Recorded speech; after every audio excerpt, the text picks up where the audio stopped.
What's going on, everybody? Welcome back to Fourth and Wrong. Today is Wednesday, August 28th. Judgment Day. It is officially week one, starting tomorrow night. Some of you may be listening to this pod, and the game is tonight.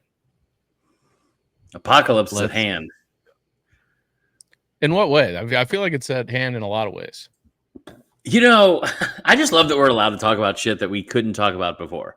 Yeah. And we don't have to do that. But I will say I did see a meme. The memes are out of control. And there was a meme of JD Vance talking. And it just, the closed captioning was on. It just says, single person clapping. So that's going to get used a lot, I'm sure. It was pretty funny. I laughed. What's new with you? How is that? How are you back in mourning or? Oh no, man, I'm excited. Because even if things go wrong with Florida State, I've got the Falcons, who obviously will do really well. I think the Falcons are going to be good. Well, we'll see. Dude, the Saints suck. That's fair. The Panthers suck. Yeah, their quarterback is awful, so that's good. Okay, that's kind of fucked up, but no, the Saints suck. The Panthers are awful. I don't know what the Tampa Bay Devil Rays are going to be this year. Am I right, brother? Are the Braves still bad? Is that over? They're not that bad. They're just a lot worse than they were last year. But are they going to make the playoffs? They are in the wild card hunt. Like they are, as of today, they are in the wild card. Okay. Division, they start a 4-game series against the Phillies tomorrow. Okay. If they can take 3 or 4 there, I think they're within striking distance of the division. If not, it's gonna be tough. Striking distance. That's pretty cool. I like how you phrased that. Well, we got some stuff to talk about. I sent you something earlier. I'm trying to pull it up right now. Tyler. What? Tyler. Let's talk about that. Dabo Swinney is not. He's turning his fucking entire year into D&D mode. He's not taking any calls. What do you talk about on a coach's show then? Yeah, I think you talk about how fast and physical the team's going to be. Obviously. Dude, you know what's crazy is that you brought this up last year and you were like, dude, it's so easy to just like have people call in. Yeah. And that's all he had to do. They couldn't even fucking do, like, why wouldn't he just do that? Hey, Coach, this is Chris here. How's the offense going to look this year? Hey, thanks, Skylar. Pretty dang good. Like, it would not surprise me if he did it, and then everyone that called in was just like, "Oh, same guy." We just did a deep dive, and all of the names that you have listed off are all immediate family member names of yours. No, I wouldn't. There's no way. Or just like him pre-recording his own fucking questions. Like I would like to see him like really Kim Jong-un this whole situation at Clemson and like have him do all the call-ins and his own questions for himself. We're doing another parade? We got Dabo on the line. It's a pre-recorded question. Hey, Coach. Hey, brother. Great name. Great name. Great team, honestly. Hope that Tyler guy, right? Anyways. AngryFans is back. Yeah. I think it's going to be – the phones are going to be ringing off the hook this weekend. I might pick it up. I might pick up if you guys are really having a day. Let's say Georgia loses at noon. Dude, that would be – and it's like 3 o'clock, and we start getting some 770 and 404 calling in. Dude, we got a couple 678s and 706s in there too. Yeah, I might pick up and just see what the people want to. Well, I'll just be a live sounding board. If they lose, the amount of 706 numbers they're going to call in and be furious will be. Yeah. You know who else we get to hear from is our good friend. Hey guys, it's resident Florida fan. Graham are here again. Yep. I can't wait. I think we should just get into the games because there's a lot of them. I think we go over the marquee games a little bit more in depth, and then maybe choose some games that we might be betting on. I would like to say a little bit real quick of like what we're looking forward to outside of the main games. We got 5 games we're going to break down: UGA, Clemson, Penn State, West Virginia, Miami, Florida, Notre Dame, A&M, and USC, LSU. It's just, man, I was saying this the other day about somebody was asking me like what I was most excited for. I think the thing I'm most excited for is that they finally it feels like they got it right, like for the fan in week 1, which is something they rarely do. It feels like a lot of times we get to this point and it's like, like all the games are on at the same time. We got to wait all day for like one game or whatever. It feels like they finally got this one right. Yeah, like a lot of times, and you still have it this year, but like a lot of FCS opponents in the first week. Mm-hmm. Ohio State's out there playing Youngstown State and winning 64-2, and you're just like, okay, that should be a lot about what these guys are made up of this year. And they'll still talk shit. Yeah. I like how they have not only the 3 big games, but spaced out evenly, so you don't have to miss any of them. 12, 3:30, 8 o'clock. It's great. Yeah. Really excited about the USC LSU game. That's going to be a fun one. I think that might be spoiler alert, but I think it might be a barn burner. So I don't think it will be for a number of reasons. I did like a bazillion shows this week. Every single show I did, somebody brought up what you brought up on our show first, which was this helmet comm situation is like fucking everybody up. Like it is, I think they just don't know how to react to it. And the thing that I don't think you brought this part up, I didn't realize it until afterwards.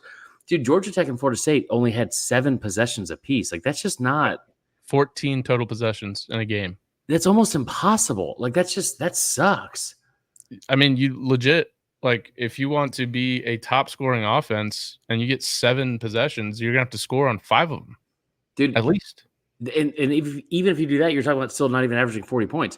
So you brought up the fact with Lincoln Riley. Lincoln Riley in all but 1 year, and I think I forgot what year it was, but there's only been 1 year where he's averaged less than 40 points per game as a head coach. And the year he did it, it was them averaging 39 points. So like that's a program that is constantly replacing like elite talent at quarterback, whether it be a first round pick or number 1 overall pick or a Heisman Trophy winner or both. And now he's like, I mean, I think Miller Moss will be good. The line keeps coming down on that, which is super weird to me. The total or the line of LSU being favored? LSU was favored by 6. It was down to 4.5 the other day. Yeah. I've heard that there's a lot of late steam on USC. I'm excited to see if it was an outlier week 0 with the helmet comm, or this is going to be a new thing where maybe these first few weeks we just pound the under, which is not fun at all. No, you don't want to be that guy, but I'm here to make money too, Chris. What was y'all's over under? I don't remember. I'm not like, because I mean, you only scored what, 45? I mean, like, yeah, it was mostly everything I've seen is around 50 for games this weekend around the SEC. There's a few that are more than that, but like, I don't know. We'll get into it, man. Where do you why don't we start? Let's start real quick with the other things we're excited to see about this weekend, because we have 5 main games we're going to break down. None of them are Thursday. I'm excited about a couple of things. Okay. I'm excited about. I'm going to be going up to Jeff's house to watch a Mizzou game, so that'll be fun. They're playing FCS. They're playing Murray State. That's another game that'll be interesting to see the helmet comp thing, because they're like a 46.5 point favorite or something like that. Like that's just a ton of points they have to score. I'm excited to see what Brady Cook looks like. That receiving core. If any of those other receivers like Theo Weiss and Mookie Cooper finally comes along, I'd see what that looks like. The other part of it is for a Thursday game before the main one that's going to unite the whole fucking country. And that is Thursday night, Arkansas is playing like Arkansas Pine Bluff. And they're playing it in Fayetteville. Not Fayetteville. They're playing it in Little Rock, which is a fucking horrible, horrible stadium. It holds like hardly anyone. Even Arkansas fans don't like it. And well, at least John Neighbors doesn't like it. I'll say that. How about that? But they have Taylon Green coming in at quarterback, right? and they get Bobby Petrino coming in at OC. But Taylon Green's a guy that's like 6'6", 230. He's run for like, I think it's like over 1,000 yards and like 19 touchdowns in his first year as a starter. He's at Boise State, but he was the Mountain West Freshman of the Year. His freshman year, they won a big Mountain West championship last year. Like, I think he was a bowl game MVP. Like, he should be good, and he'll be in Petrino's offense. So, and then finally on Thursday, I can't wait to watch Deion Sanders. Yeah. No one's going to be a bigger North Dakota State Bison. I think it's North Dakota State. I think. Well, wait. South Dakota State's the Jackrabbits. Yeah, I think it's the Bison. North Dakota State Bison. It is the Bison. You're right. Thursday night, 8 p.m. at Colorado. It's on ESPN. I will be tuned in. Mm-hmm. Colorado currently, I think the line's up to 9.5. It was around 8 or something all summer. Total 61. So this is a high total. A little bit about North Dakota State, since I'm sure not a lot of people know much about them. They've won North Dakota. 17 FCS national championships at North Dakota State. In like how many years? Probably like 20. Yeah, I was gonna say it's like very, very like they are elite. They led the FCS in rushing touchdowns last year. They were 4th in the FCS in team rushing, 237 yards per game on the ground. Since 2010, they have 6 wins over FBS opponents. They were 11-4 last year. They lost in double overtime to Montana in the FCS semifinal. Yeah. They do have a new head coach. Their coach left to go to USC actually to be the associate head coach of the defense, which is incredible title. So they got former Wyoming OC Tim Polasek as their head coach. So not the same team they were, but very good in their own right as for their level. And then you got Colorado. Yeah. Don't know what to expect. They're replacing a lot with transfers again. Dallin Hayden, if you guys remember that name from Ohio State, he's their running back now. Obviously, you got Shador and Travis Hunter back. They picked up, FAU's top receiver.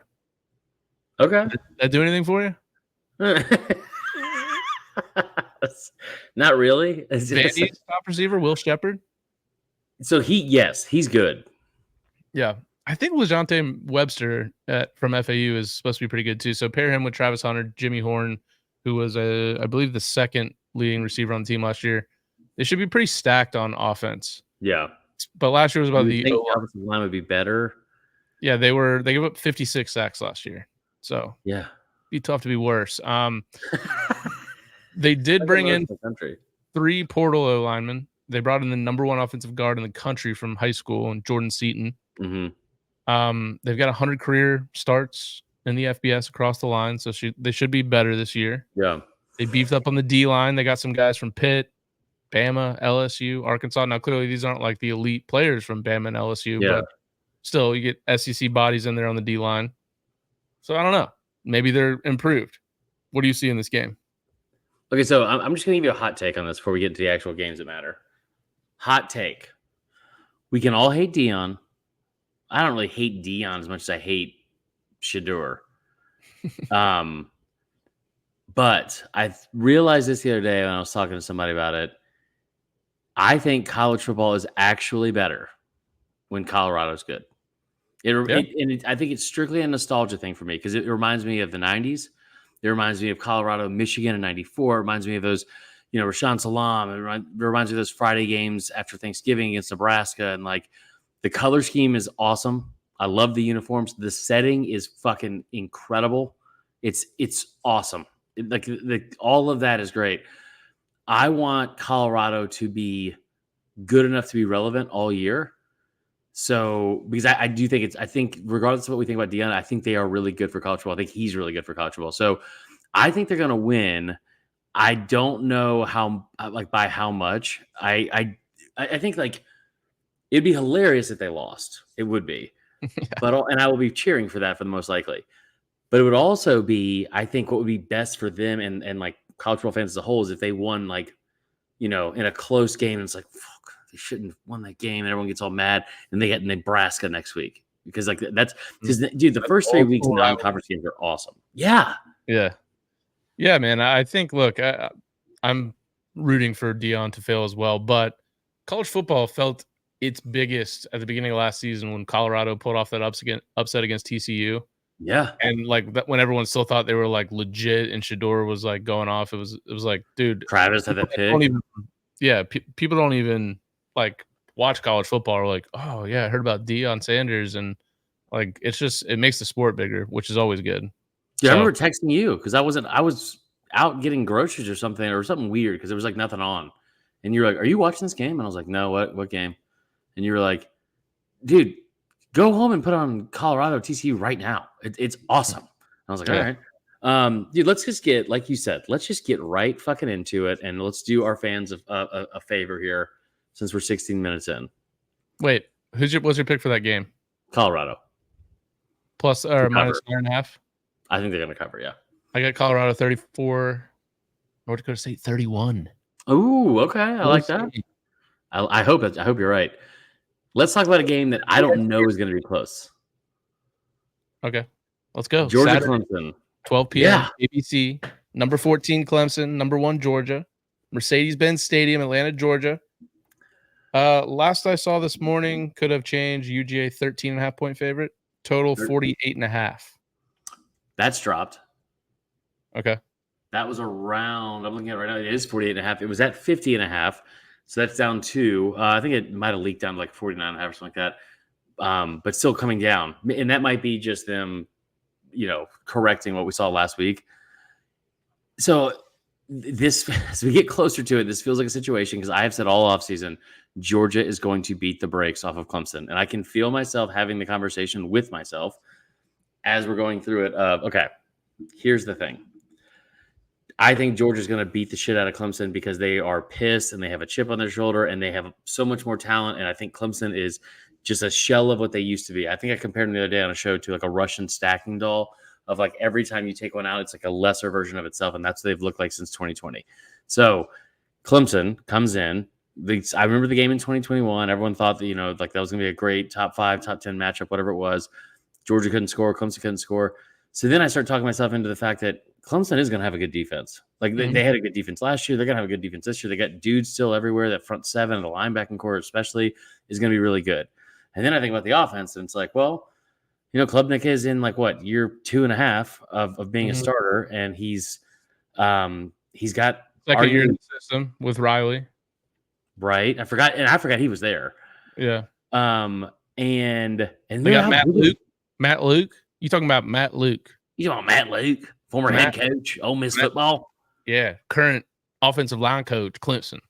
So here's the thing about that, Tyler, is that he is. I wish that our audience go listen to Matt Luke because this is the best impression I do. That and Louis Armstrong. I see sky so blue. It's spot on. So anyway. Yeah. Matt Luke, I think that might be one of the more underrated things we haven't talked about all offseason. And the fact that, like, dude, you and I have talked about this. I think you're the one that, like, kind of shed light on it. And I did a deep dive on it a while back, which was Clemson doesn't ever recruit elite offensive linemen. If they do, they don't develop them. And there's only one player, I think the highest ranked offensive lineman they've had in the last 11 years is a second round pick. Like, they haven't had a first round pick on the offensive line, I don't think, since Dabo's been there. And even it's not like they've even had a bunch of 5 stars they haven't developed properly. They just don't sign that many highly ranked 4 and 5 star offensive linemen. And then when they do, they end up being predominantly like 5th round picks. So Matt Luke is one of the better offensive line coaches in the country, and he was great at Georgia, obviously. And I think he's excited to be back into college football. So then I think about that, and I think about the receivers they have. And you brought this up: 2 freshman receivers, probably the best 2 receivers on the team. Probably go back to like what, maybe 2018, 2019, since they've had some receivers that were like actually really, really good and can challenge DBs. And Justin Ross was that main guy, and he was battling injuries. Mm-hmm. So then I'm like back on Clemson, and then I think Kirby Smart's had 9 fucking months to sit there in that locker room, to sit there on this practice field, sit there in their post game meetings and all that kind of shit, and say they were 3 points from a three-peat, and it fell short in that fucking building. I've called it a house of horrors before, but it's a house of horrors against one team. I I'm going against my gut here. I just think Georgia blows the fucking doors off Clemson. I think Georgia blows the fucking doors off Clemson. So Georgia, their roster should be interesting for this game because from what it seems, per Pete Thamel, Trevor Etienne is facing a 1-game suspension for his March arrest. You've got Rod Robinson is out of this game.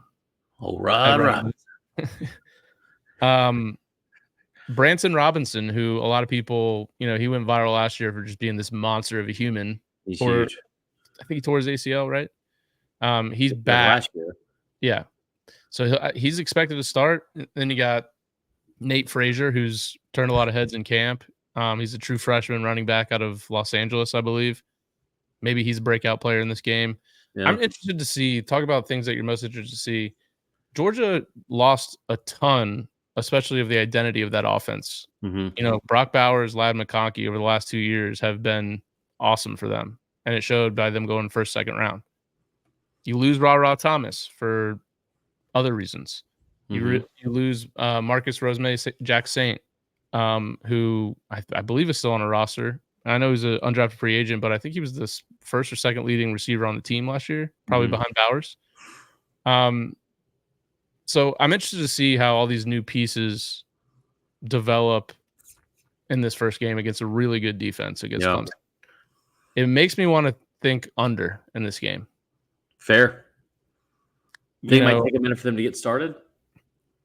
Yeah, I think so. I think both teams will be locked in on defense. UGA's got 7 starters back, starts up front with a pair of SEC D linemen and Michael Williams, Nazir Stackhouse, Warren Brenson's back.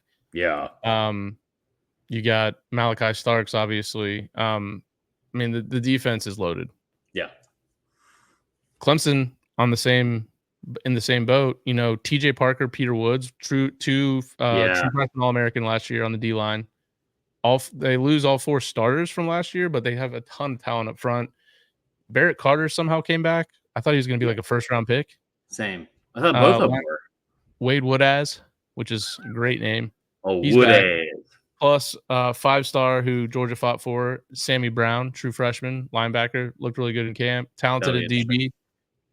Clemson 19-11 against the spread as a dog under Sweeney. 21-10 against the spread in the neutral games under Sweeney. Right.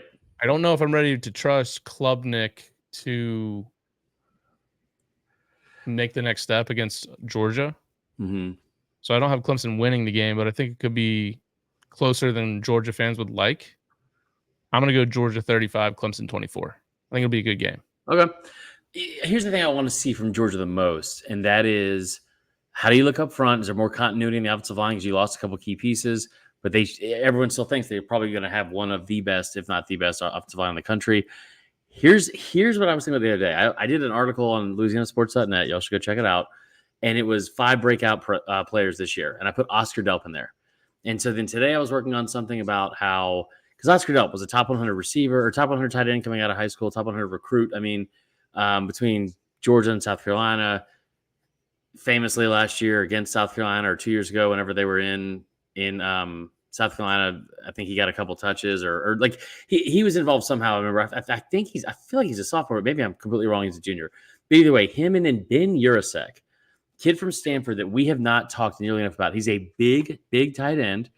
And I'm going to give you a stat that kind of blew me away that I got the other day, Tyler. Did you know? Delp is a junior, FYI. Okay. So Ben Urasek is, and I'm very high on Oscar Delp, right? No disrespect to this kid. He's a transfer from Stanford, and he has had, I believe it's around like 1,300 yards or something like that over his last 2 seasons or since 2021 or whatever. He has the 4th most receiving yards since 2021 of any tight end in the country. Do you want to know who he's behind? 2021. Kyle Pitts. So that was not that year, but okay. So Kyle Pitts maybe got it all in that 1 year. I kind of thought I'd give you a layup here, but Brock Bowers, yeah. Bullshit. Michael Mayer from Notre Dame, and Dalton Kincaid from Oregon State. Those 3 players, 2 of them are first rounders, all 3 were drafted in the first 35 picks of the NFL draft. This is the kid that's right behind them on that list from production standpoint. We know that Bobo loves to use tight ends in this offense. Monk can do the same thing. They should get a lot of targets. And at the very least, like, you're looking for a new safety net. Brock Bowers was that. He led the team in receiving yards, receptions, and targets, obviously. I don't think Delp or Urasek is going to have that kind of year, but I think combined, you could see them put up a really, really high production level season. And I want to see how he's going to be utilized in the offense. I also want to see Branson Robinson. Like I would, if he could play this game, I want him to see or come out like in like an Ezekiel Elliott fit and just like fucking bulldoze people with a mid drift. And I want to see him like dominate. Also, Carson Beck should be, like how much more improved can he be? The other thing too, and we'll close on this. I'll give my prediction. Georgia last year was one of the slowest starting teams, it felt like, in the country at times. Like, just like took a minute every single time.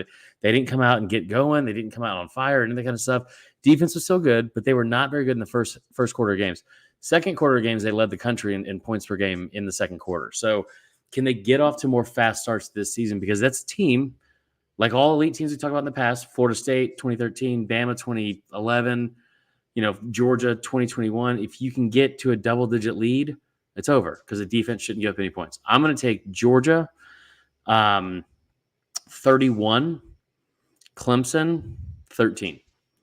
Okay. By the way, Georgia has played at least one game in Mercedes-Benz Stadium every year since 2017. Their record, 5-5. Straight up, 5-5 against the spread. Good stat. All right.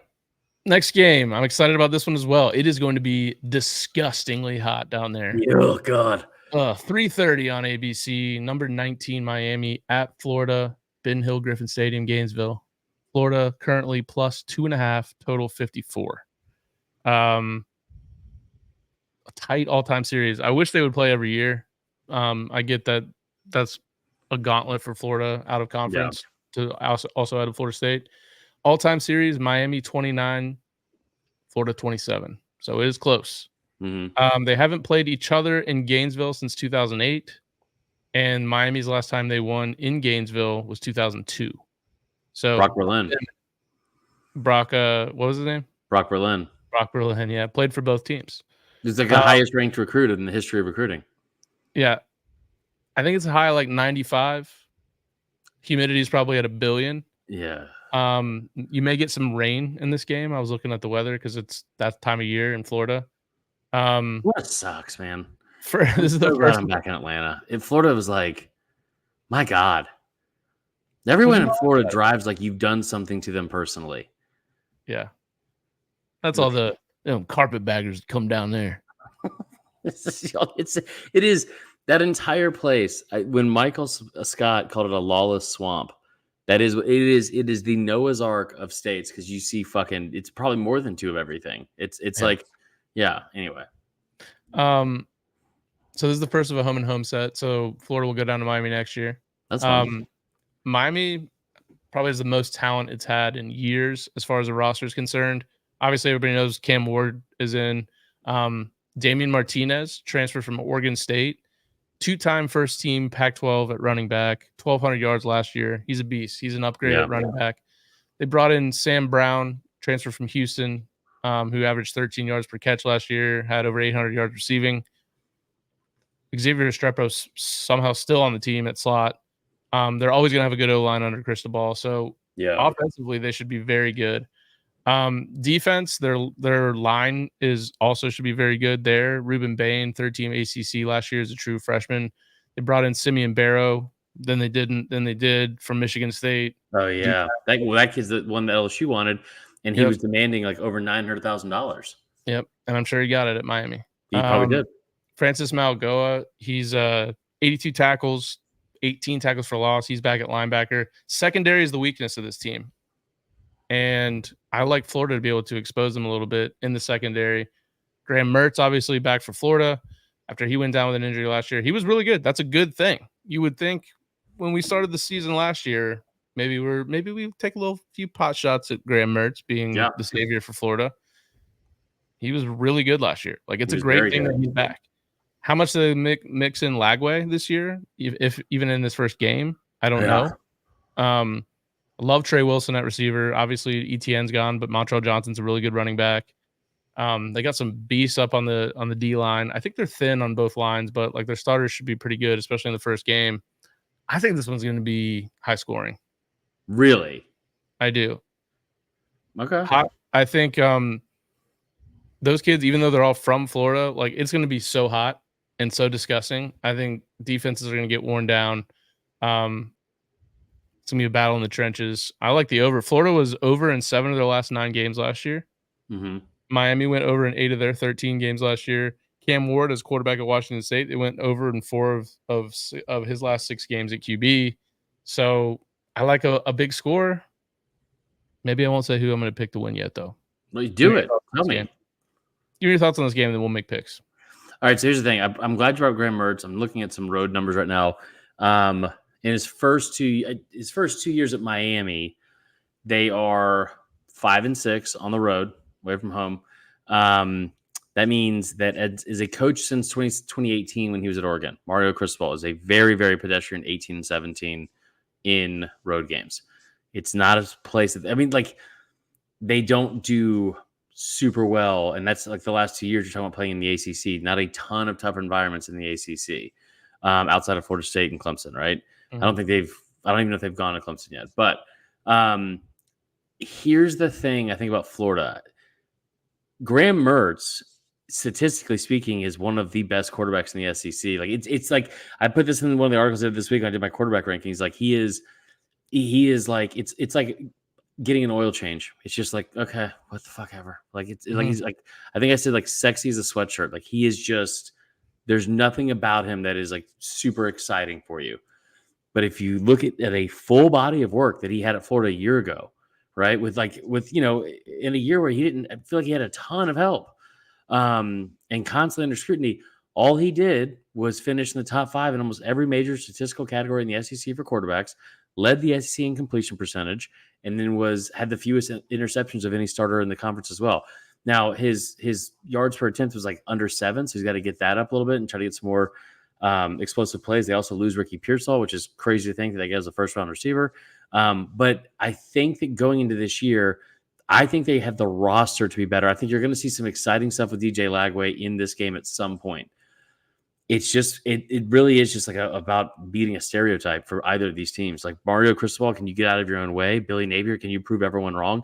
And the thing I keep going back to is when they were in the situation last time and a much better team came in with Utah, Florida beat them. Now, of course, they beat them with a guy like Anthony Richardson who did some crazy things in that game. I think Florida can win this game, and I think they will, even though my gut tells me to take Miami, because I do think Miami just, you went down the roster and it's like, man, it feels like an all-star team. Like it's like all these guys from like the Pac-12. It's like, like it's almost like what Colorado thinks they are. That's Miami. Right. And so I do think it's going to be a better game than people think. I think I said this too. If you're Florida, one of the things that people aren't talking and just kind of, they're not talking enough about with the Napier thing. If you talk to people that are close to the program down there, the AD is under a ton of scrutiny. Scott Strickland, people do not like him, right? Mm-hmm. Then you have the Billy Napier thing. Like I think Strickland's gone after this year. Then you have the president, who's also apparently under a ton of scrutiny. I didn't know this until last week. He's under like a ton because of some bad investments. I think he paid a bunch of like his own friends to come and work in the administration, whatever. And he's like, I was told he basically cost the university like upwards of $52 million in like bad investments and hirings. He might be fired. I think he also took a leave recently because his wife is like super sick. So he's not even around. So him being out, Strickland being out, you probably aren't going to see a situation where the University of Florida has all 3 of those positions, which are probably the 3 biggest and most important positions and hirings in like the whole school. You probably won't see a situation where all 3 of them are gone at the same time. So I think Napier has a little bit cooler of a seat than people realize. But if you're a Florida fan, here's what you want. I said this. I used to say this all the time with like playing poker. You don't want good cards. You want easy decisions. And if you're a Florida fan, you either want to win this game or lose by 30, because you do not want to sit here and have to kick the can down the road and be like, okay, it's a 4-point loss. Like, what do we do? Like you do not want good cards. You want easy decisions. And Florida wants to either win this game or do anything but lose close, because that's going to just continue this like perpetual frustration they already have. Yeah, I think Napier knows this is a big game for his. I think Mario, he's a legacy guy. He played at Miami. I think if he lost this game, there's going to be questions certainly about Miami, but I don't think he's getting fired after this year. Right. Napier knows like he's got to have this game. Their win total is 4.5, and this is one that is going to be one of the closer spreads. It's a home game, all offseason, all the hype talk about Miami, all the talk about Florida being terrible, and just Napier going to get fired and all this. And I agree with you. It reminds me of that Utah game. I'm going to take Florida straight up as well, 31-30. Whoa. Close game, high scoring. Florida takes it. All right. Notre Dame, number 7. We have line movement. Number 20, Texas A&M, 7:30, ABC, Saturday night, Kyle Field, College Station. What is the line currently, Chris? It is up to 3. Okay, yeah, Texas A&M -3. Yep, that's what I've got as well. Total 46.5. I'm excited for this game. Another thing I'm looking forward to seeing is I've been hearing, just based on some pods that I listen to try to get insight into gambling and like other teams, especially that are on Florida State's schedule, is Notre Dame. They lost their left tackle for the year in spring, or in camp, in fall camp, and they were already thin. They were already replacing a lot on the O-line. Joe Alt last year obviously went very high. And the right tackle. Yeah, and the right tackle. The guy that was replacing Joe Alt is down for the year. Yeah. Very thin on the line. Not the game I think you want to be thin against a D-line, because Texas A&M still has a lot of talent on that D-line. Elko's already said that it's an elite D-line, as he came in. Shamar Turner, Shamar Stewart. You've got Nick Scorton, the kid from Purdue, who everyone's raving about. Led the Big Ten in sacks a year ago. Yeah, could present some problems for Notre Dame. Not an easy first game for Notre Dame. Where do you see this game going? So here's the thing. I think Notre Dame is going to make a playoff. I'm going to come off as the biggest homer here, but here's what I keep coming back to with this game. Notre Dame's got to come down into the fucking heart of Texas and go play in that heat on the road in front of what will absolutely be the craziest environment they will play in at any point. And outside of a Penn State whiteout, which I don't see them happening unless it's in the playoff, they're not going to Columbus. They're not going to Ann Arbor, which is – I shouldn't even fucking said that. They're not going anywhere else in the SEC. This will be the craziest environment that any of those kids have played in since they've been there. And I keep thinking back to what Billy Lucci said this offseason, which was the last time we were talking about Connor Wegman, it was about him being one of the best quarterbacks in the SEC early on in the season a year ago when they went on the road. I think they lost to Miami, but he was the second ranked quarterback in the country for QBR or passer rating. One of the two, I think it's QBR, in the whole country. And then he got hurt.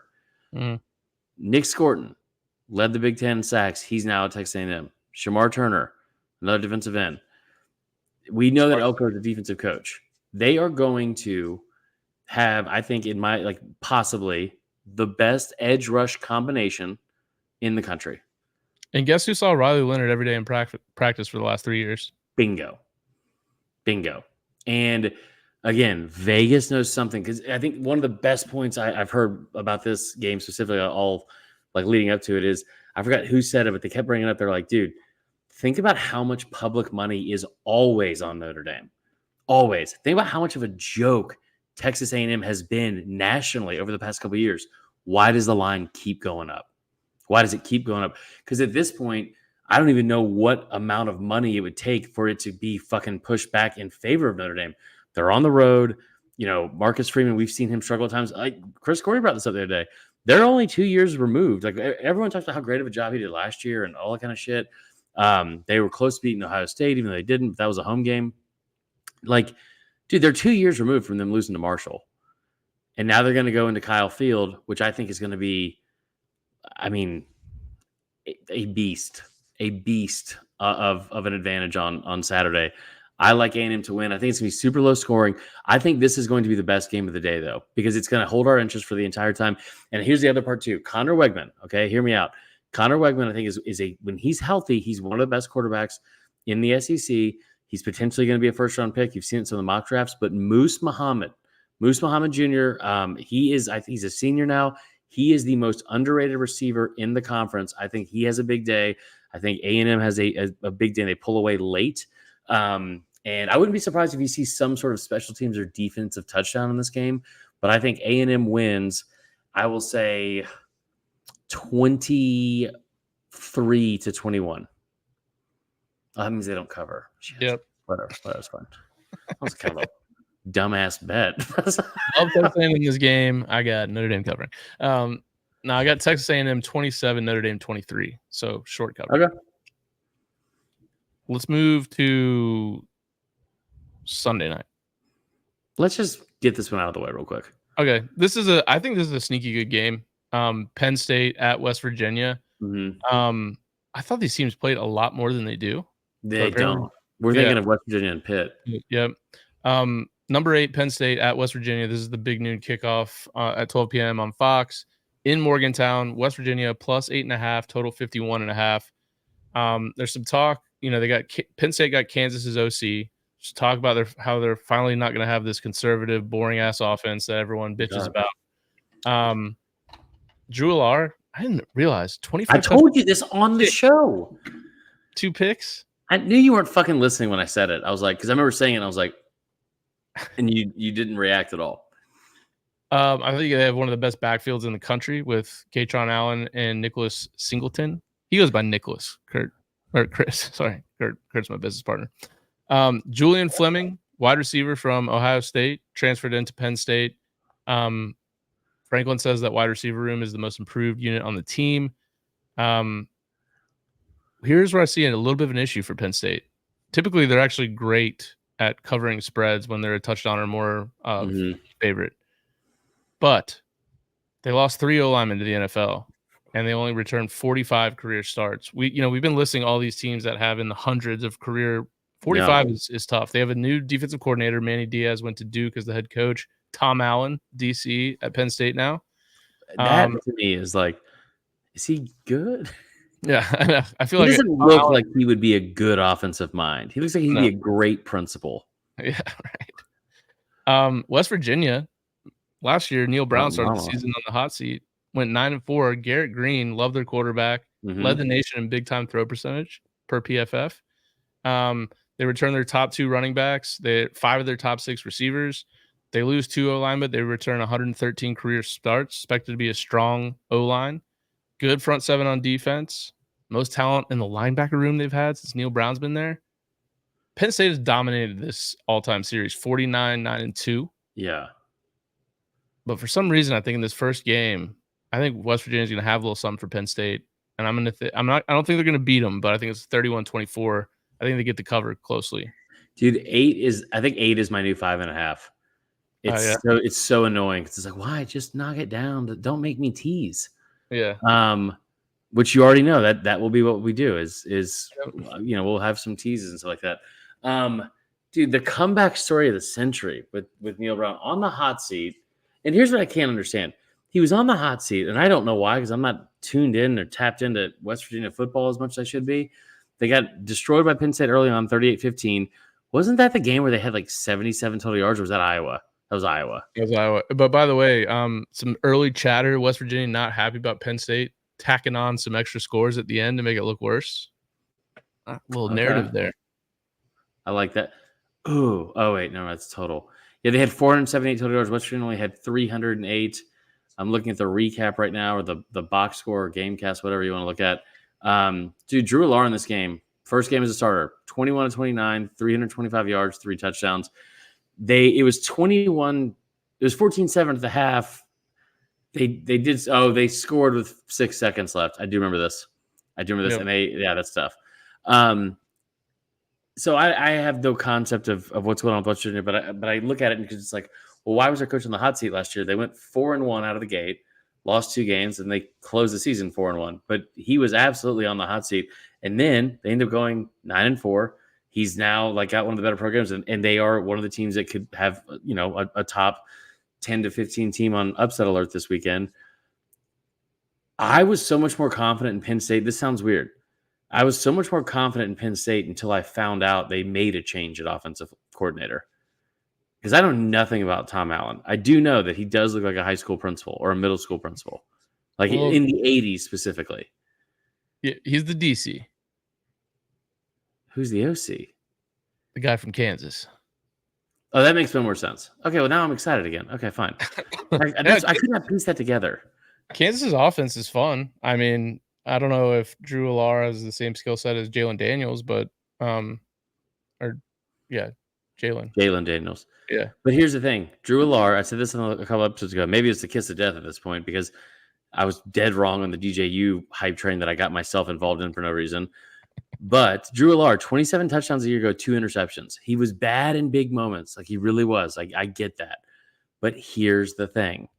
Drew Alar, in year 2 as a starter, right? You don't have Michigan on that schedule. You have still a tough schedule, but it's not like an impossible schedule. I love the fact they made it. Now that I know who the OC is, I think that'll be a lot better. And I just think that he is a team. We can look up at the end of the year because we think we know what we know always going into a season. We think it's Oklahoma, or we think it's Oregon and Ohio State. Penn State is going to make the playoff this year. They are going to be a team that wins 10 plus games. If they somehow take a jump and get to 11, Drew Alar will probably be in New York if he has a similar season that he had a year ago.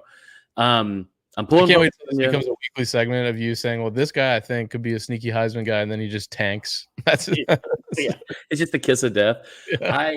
I do think that he is going to be good this year as his second year because he's been good for most of his life, right? He's a former 5-star. He's a highly ranked recruit, all that kind of stuff.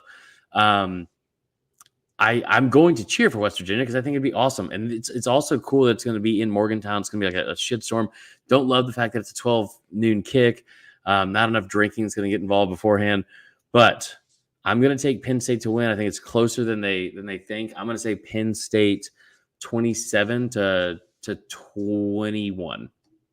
Okay. All right. So we both have West Virginia covering. Final game on Sunday.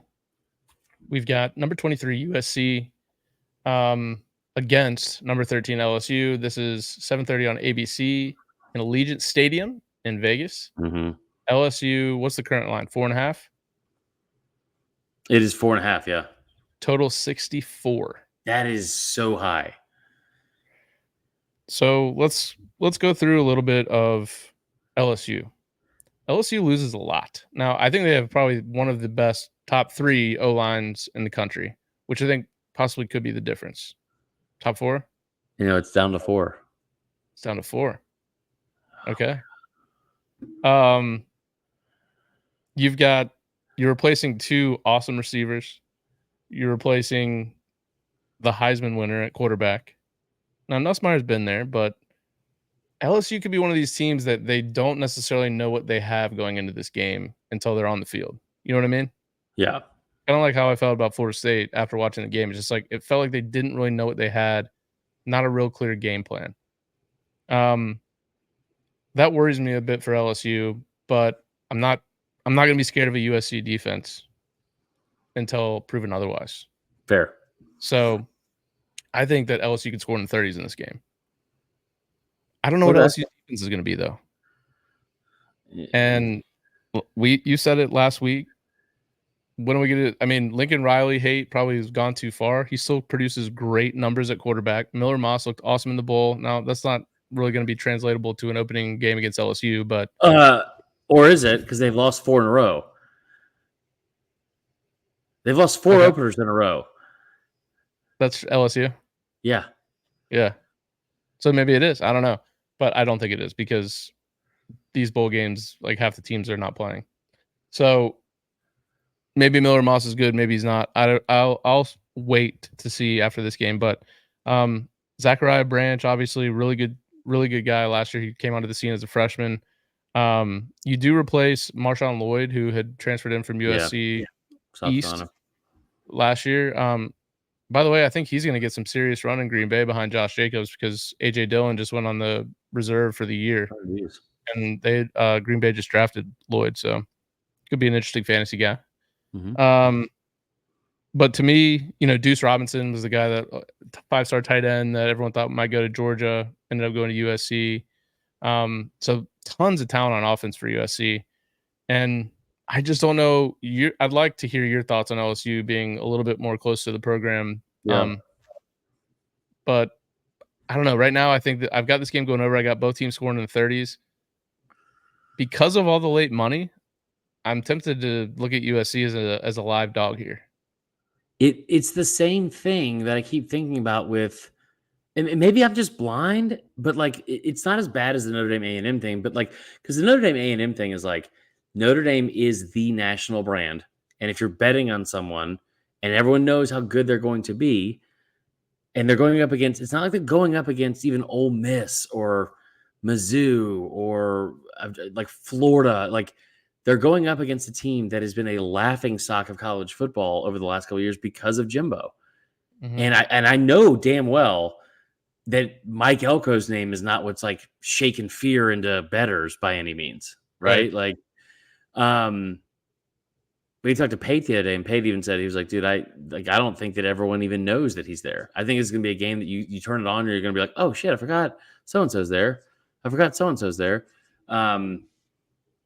So this game, though, it was at 6 all year. I thought that was about right. It seemed like in the offseason, and it's just steadily climbed down. Like 64 seems like a ton when you were replacing, like the two teams are kind of mirror images of each other. You have a ton you're replacing. The defenses were both horrible. This is the worst defensive program history at LSU a year ago. The secondary was awful. And then you have two Heisman Trophy quarterbacks that literally went 1 and 2 in the draft that you're having to replace. Mm-hmm. My faith in what they're replacing with is way higher with LSU, but it's probably more because I'm also familiar with them. Because, dude, that secondary for LSU was really, really bad. I mean, it was really, they were 118th in the country in pass yards allowed per game, but it was explosive plays. It was big chunk plays. It was like getting, fucking like your brains beat in. Like even the Bama game, like Milroe didn't have a passing touchdown. He had 4 rushing touchdowns. Like they couldn't stop anybody, and neither could USC. I think that when you look at what LSU has, they should be so much better on defense. And there was a part of me yesterday that was going to pick USC to keep it close or maybe even win outright because Vegas knows something. Clearly, Vegas knows something, right?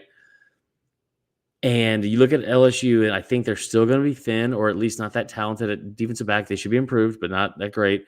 I love that Harold Perkins in the middle is going to be back to his old ways from 2022, and they're going to let him run around and eat and do whatever he needs to do. The D-line is going to be very thin as well, especially in the middle.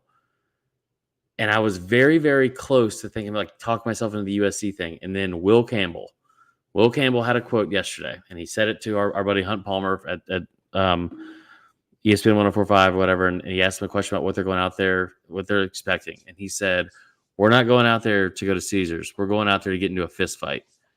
And I was like, as soon as he said that, I was like, fuck.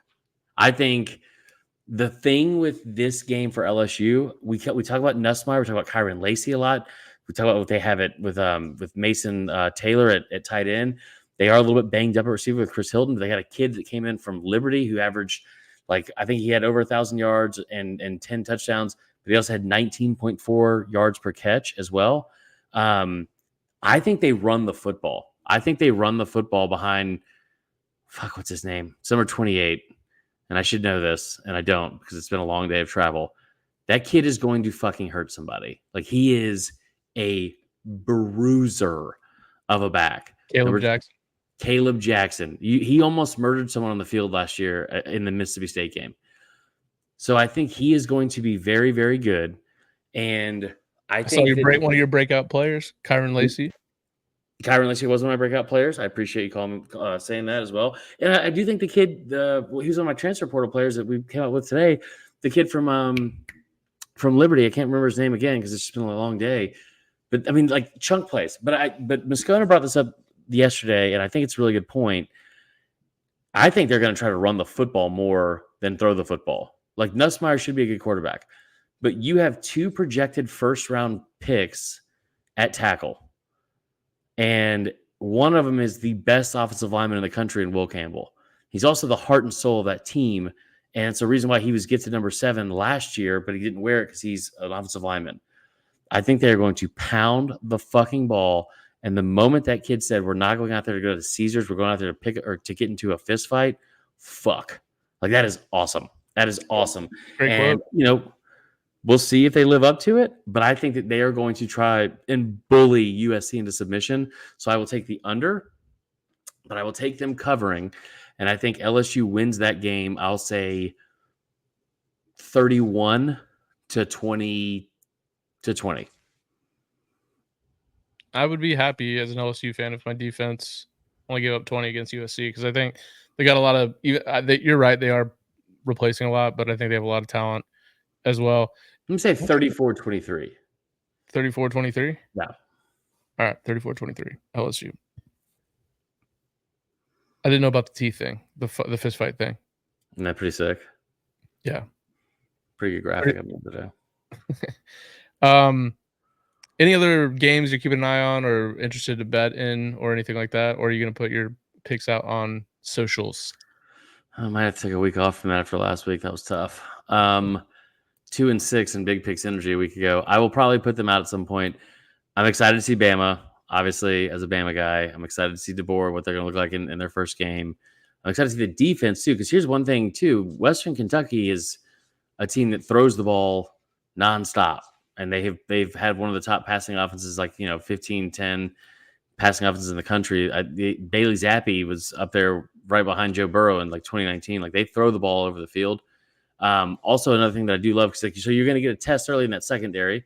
I want to see what Milroe looks like in the offense, the new receivers. But you're going to get a test early in that secondary with all those young guys that are going to be playing, and you get 3 former 5 stars, but they're all freshmen. So they're going to get baptized, I think, very quickly. Then you also have the fact that since TJ Finley is apparently the quarterback and he can't move because he's so immobile, the edge rushers, I think, will be a lot better, and it'll be interesting to see how they look and replacing Braswell and Turner as well. The other thing I'm looking forward to this weekend, I mean, the USC game should be fun. The South Carolina game, I'm excited to see what some of the Lenore Sellers looks like. I'm really mainly more than anything, I'm excited to see what all of the quarterbacks in the SEC and the ones that have transferred out, like KJ Jefferson, look like in week 1. Because there's some good matchups, I think, in the SEC. I think the game that they might be able to beat their chest the most in, dude, what if Vandy beats Vatek? I was looking at that game as a potential. That'd be just another, because it seems like the ACC, anytime they have a chance to take a step forward, they just get egg on their face somehow. Every time. So I could definitely see Virginia Tech losing to Vandy. I don't think it's likely. It'd be funny. The last thing I'll say is, it's probably all around the SEC. I'm excited to see Nico at Tennessee. It would be interesting to see what they look like, even though they're not really playing anybody. The other one is Michigan. I don't know who they're playing. It doesn't really matter to me. They're playing New Mexico. Oh, no, they're playing Fresno State. And it's at night, so I'm not going to be able to see it because it's during all the other games. But I want to know if Anthony Orji is the quarterback, how he looks in this game, what the offense is going to look like. Because, dude, week 2, Texas comes to town. And I think that'll be very interesting as well. So I think that's it. I'm excited, man. It's going to be a long day of football. It's going to be fun. Yeah. Don't forget, guys. It's so bad. AngryFans Hotline, 770-674-8233. That's right. AngryFans Hotline. Call us. Leave us a message. Try to keep it under a minute and a half. Yeah, Tyler doesn't like those long messages. Yeah, they can sometimes drag on. Ever since I made you listen to all 40 minutes of Georgia fans calling in after the Natty, you're like, okay, I got it. Yeah, this is enough. All right, for Chris, I'm Tyler. Thanks for tuning in. Best luck to your teams, everyone. Yeah. Let's get the season going.